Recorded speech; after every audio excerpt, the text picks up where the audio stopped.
Learn English vocabulary in Urdu Hindi. Viewers, आज का English word है स्टे। स्टे का मतलब है रोकना, ठहरना, टकना, मानना होना, रुक जाना या कयाम। आइए इस वर्ड को सेंटेंसेस में इस्तेमाल करते हैं। She advised him to stay in bed for 2 more days.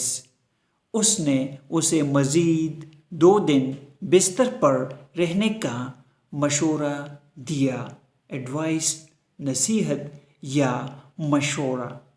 She pleaded with him to stay a little bit longer.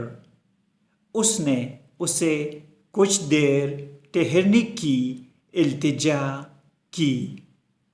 Viewers, subscribe this channel to improve your English vocabulary in Urdu Hindi.